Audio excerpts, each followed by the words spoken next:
Hi guys! Welcome back here on my YouTube channel. It's another day. It's another dog scaring tip po. Dito po sa January Dog Scaring Tip, Shih Tzu Pau Family. At itong video na to guys, ginawa ko para sa mga bagong fur parents na nagpaplano mag-alaga ng aso, yung mga walang idea kung ano nga ba yung mga dapat ipainom, ano nga ba yung mga dapat na ipakain, o mga gatas, or mga gamit, vitamins, and supplement, and anything and at all. So, tayong mga may alagang aso, tinatawag talaga tayo na fur parents or fur dad. So ngayon nga guys, ginawa ko tong video na to para sa inyo. And if you like this video guys, so hingin ko lang yung kaunti yung oras na please subscribe at huwag niyo kalimutan na i-hit ang notification bell icon on para ma-notify kayo sa mga susunod nating panibagong video na gagawin dito po sa aking YouTube channel. So let's go guys, let's proceed to the video.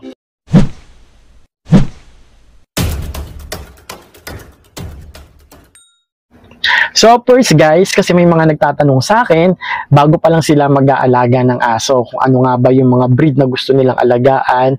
Unang-una, number one guys, make sure na yung bahay ninyo, yung pwesto ninyo, yung inuupahan nyo, pwede mag-accommodate ng aso. So, depende na lang yan kung nangungupahan kayo, may landlord kayo. Syempre, kailangan nyo muna makipag-usap dyan kung pwede ba kayong mag-carry ng aso. So, napaka-importante kasi baka naman bumili na kayo ng aso, sabay, hindi pala pwede. Di ang tendency, pamimigay nyo yung aso. So, mawawala sa inyo, kawawa naman. Hindi lang kawawa yung bulsa nyo, kawawa rin yung puso nyo, at saka kawawa rin yung aso ninyo. Second, kailangan nyo syempre, i-check yung environment ninyo, yung bahay ninyo, kung gaano ba kalaki yung bahay ninyo. Baka naman kasi yung bahay ninyo maliit lang, good for 4 person lang, ikaw sa asawa mo at saka sa anak mo, tapos mag-aalaga ka ng sobrang laking aso So, mahirap yun. Baka magkagurambulan lang kayo sa bahay ninyo. Kailangan, kung mag-a-adapt kayo ng aso or magre-rehome kayo ng aso, kailangan naayon din sa environment or sa laki ng bahay ninyo. Kung maliit lang yung bahay ninyo, pwede kayong mag-adapt ng mga aspin, pwede kayong mag-shop ng chihuahua, pwede kayong mag-shop ng shih tzu, yung mga small type of breed lang. Pero kung malaki yung bahay ninyo, why not? Pwede kayong mag-rehome or mag-adapt ng sobrang lalaking aso katulad ng Dalmatian, Bull Mastiff, yung mga ganong klase ng aso, Labrador, di ba? Yun yung mga kailangan din natin consider kapag mag-aalaga tayo ng aso. Ang liit ng bahay ninyo pero ang laki ng aso ninyo. Isang tahol lang, bulahaw lahat, gising lahat. May mga ganun kasi, di ba? May mga kapitbahay din tayong mga alam nyo yun, kailangan din natin irespeto yung kanilang katahimikan o peace of mind, especially kapag nagtatrabaho, call center, uuwi ng gabi, uuwi ng madaling araw. Siyempre, kailangan din nila magpahinga. So, yun dalawa. Second na tayo. Third, kailangan meron kayong budget para sa alaga yung aso. Kung kaya ba ng budget nyo, bilhin yung dream dogs nyo. Pero ako guys I suggest sa inyo, dun muna kayo sa mga aspin, mag-alaga kayo ng aspin, para matutunan nyo, mahalin nyo yung aspin, kung ano yung mga dapat ibigay sa mga aspin, mag-adapt muna kayo. And then kapag nagka-budget na kayo, kung gusto nyo talagang mag-alaga ng dream dog nyo, syempre, kailangan nyo maglaan ng pera talaga. Kunyari, gusto nyo ng shih tzu, magkano na lang ba yung shih tzu ngayon? Nasa 5,000 meron. Maganda na yung breed na yon. Kung gusto nyo ng chihuahua, yung chihuahua nasa 10K pa yung mga ganon. O kaya yung mga poodle, yan, mga medyo pricey, beagle, mga pag. So yun, depende talaga, kailangan talaga meron kayong budget. And syempre, saan ba kayo bibili ng aso? Sa Blue Apps ba? Sa Friendio ba? Or sa pet market ba? Sa mga Tianggian ba? So, kailangan alam nyo rin kung saan kayo bibili. Huwag kayo basta-basta bibili kasi baka mabudol kayo. Especially, hindi ko naman nilalahat pero sa mga Blue Apps, sobrang daming mga scammer dyan. No? Kailangan nyo mag-ingat. So, kailangan din para safe din yung aso nyo mabibili na walang sakit, na walang parvovirus at saka distemper.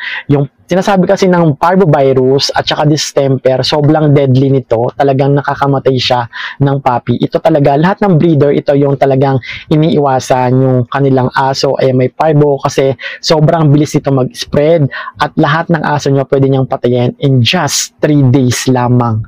7 days makikita nyo yung kanyang sign and symptoms and then nun, kahit anong aruganin nyo. So talagang, meron talagang mamamatay at mamamatay talaga. Kahit anong gawin nyo, lahat na ibigay ninyong effort na gamot, talaga namang dead ang ending. Kaya napaka-importante sa pagpipili nyo ng aso, kung saan kayo bibili, kailangan ma-check nyo na safe sa parvo at saka distemper. At sa Facebook guys, ang inaano ko lang sa Blue Apps, kapag mag-online shop kayo doon, make sure na video call, make sure na totoo, on hand nila yung puppy, or kailangan pwede nyo i-visit or video call, mas maganda. Huwag kayo papayag na i-share lang sa inyo yung video, i-share lang sa inyo yung picture, kasi nga baka ginagrab lang yung video, ginagrab lang yung picture, tapos isi-send sa inyo, tapos wag kayo mag-advance payment. So sa akin na, advance payment na malaki, okay na siguro yung reservation fee, 500, ganyan, in case lang naman. Pero yung mga half reservation fee, wag kayong papayag. Kasi baka nga mabudol kayo, yung pala, wala pala sa kanya talaga yung aso kasi ninakaw niya lang or ginarab niya lang yung video na sinend sa inyo. So make sure na i-check nyo. So, meron din naman tayong mga pinupuntahan Tiangge na talaga naman magaganda rin yung mga aso at saka mga healthy. Especially kila Kuya Aris. Ang gaganda ng aso ni Kuya Aris. So, pinupuntahan ko siya sa Grotto Pet Market. Pwede kayong mag-shop sa kanya. At saka sa kanya guys, nakita ko talaga yung aso niya. Maalaga siya sa aso. Kay Kuya Aris, pwede kong i-PM nyo ako kung gusto nyong makilala si Kuya Aris sa Messenger. Sobrang ganda ng mga aso niya. Kay Kuya, sino ba? JR. Si Kuya JR, yung may mga pag, ganyan. Si RJ or JR. So yan, kapag may mga kailangan nyo ng mga pag, na mga golden retriever, so yan, meron siya. At marami pa akong kilalang aso, baka matulungan ko kayo kung anong breed. Pero guys, make sure na kahit paano makipag-usap kayo ng maayos sa mga breeder. Hingi kayo ng warranty kahit paano in case of para rin meron kayong protection. Pero yun mga yun guys, talaga yung binibigay ko sa inyo mga breeder is talaga mga healthy yung mga mabibili nyo sa kanya sa pet market, especially sa Grotto, kay Kuya Aris, kay Kuya JR, sino ba? Kay yung may mga talagang may mga aso. Sino pa ba? Basta nakalimutan ko na yung ibang doon, na pasensya na sa mga nakalimutan ko. Pero talaga maganda rin kasi meron din silang mga pet shop. Alam nyo kasi yan, may mga pet shop na yan, kahit pa paano, iniingatan nila yung aso nilang dinadala sa grotto kasi uuwi pa nila yon at ihahalo nila sa iba nilang mga aso. Kaya sobrang ingat sila sa pag-display ng aso. So, yon kay Kuya Ari, si Kuya JR. Sino pa ba yung sa may Marikina? Meron din sa may Marikina. Sila, basta, PM nyo na lang ako. So, yung kailangan talaga may budget kayo at saka kailangan makicheck nyo yung aso. Tapos, hindi kayo ng kahit pa paano 1 week warranty. Yan. Para naman kahit pa paano meron din kayong protection. Pero, yung mga pet shop doon, yung mga breeder naman doon, mga approachable naman sila. Kausapin nyo na lang na maayos, tapos paturo kayo kung ano nga ba yung dapat gawin yun, sa pagpili ng aso. And, ano pa ba? Pagdating naman, pag nakapili na kayo ng aso na alagaan nyo, so ano nga ba yung mga kailangan nyo pang bilhin para sa alaga ninyo?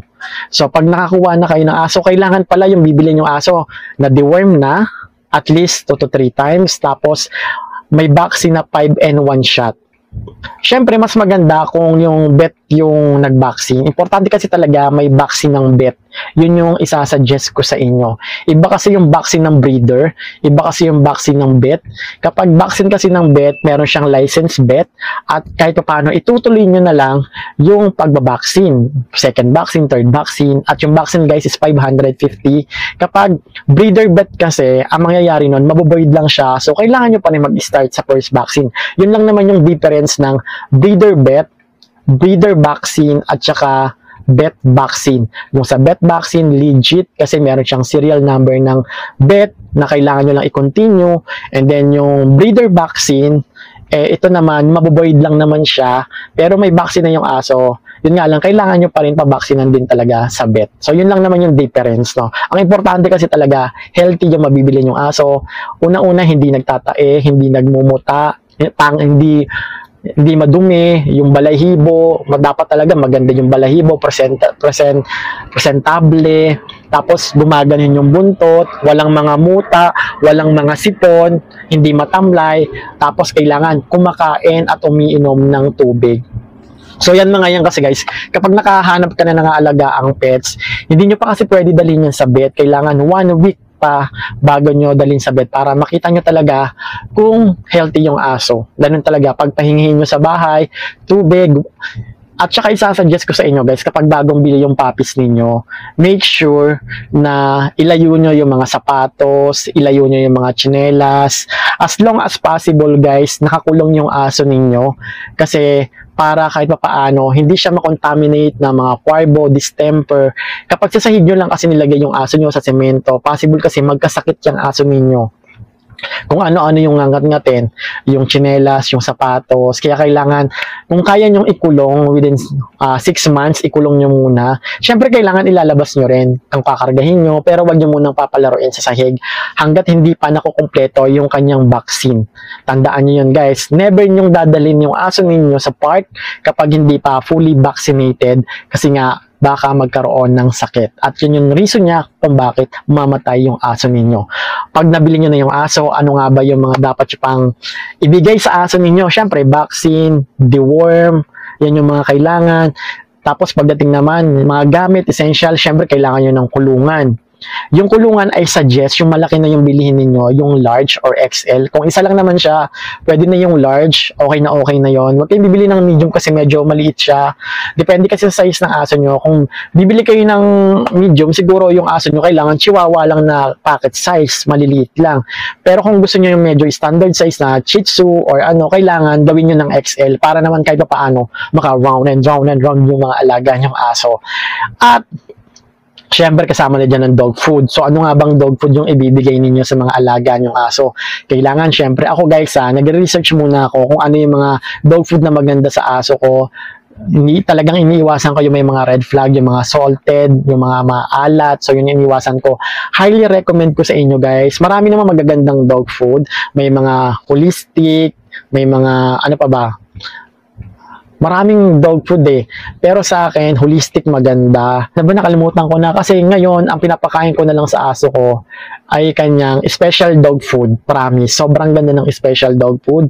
So, dati holistic ako nung tumaas na yung presyo ng holistic. Nag-switch na ako ng special dog food na kahit pa paano, mas mura siya, mas affordable siya yung per sax niya. Yung per sax niya kasi 9 kilos, nasa 1 to 10 lang yung bili ko dati. Pero ngayon yata tumaas na naging 1 to 30 kung hindi ako nagkakamali. So, kahit pa paano, maganda siya. Hindi siya masyadong mabaho sa pupo ng aso at saka probiotic siya. Kung ako sa inyo guys, kung nag-i-start pa lang kayo magpakain ng dog food sa mga aso nyo, special dog food yung ibigay ninyo kasi probiotic siya at saka may moringa siya, ay Echegeria para sa pupo na hindi mabaho. At saka sobrang ganda niya.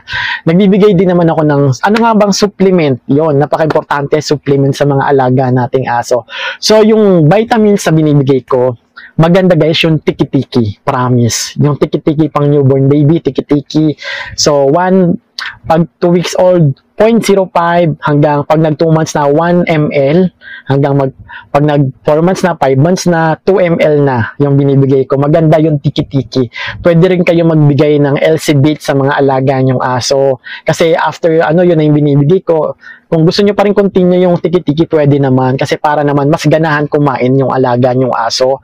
Tapos pwede rin kayo mag LC Bit kung gusto niyo. At ito guys, sobrang ganda nito guys, so talagang makakatulong sa appetite enhancer ng mga alaga nyong aso at saka makakatulong din sa liver ng mga alaga nyong aso. Mostly kasi yung mga alaga nating aso, kapag sobrang yung pinapakain ninyo, lalo na table food, hindi nyo alam yung mga condiments, maalat, ganyan. So tinatamaan yung liver, yung kidney.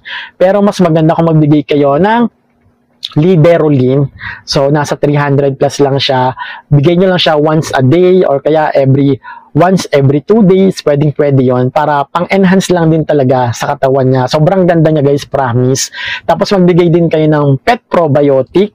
So, lahat ng sinasabi ko guys, pwede kong ilagay dyan sa description box natin. Or magpa-pop up na lang yan dyan guys sa video natin. Makikita nyo, i-click nyo na lang. Sobrang ganda ng Liberolin guys, promise. Talaga until now, up to now, yung pa rin yung binibigay ko.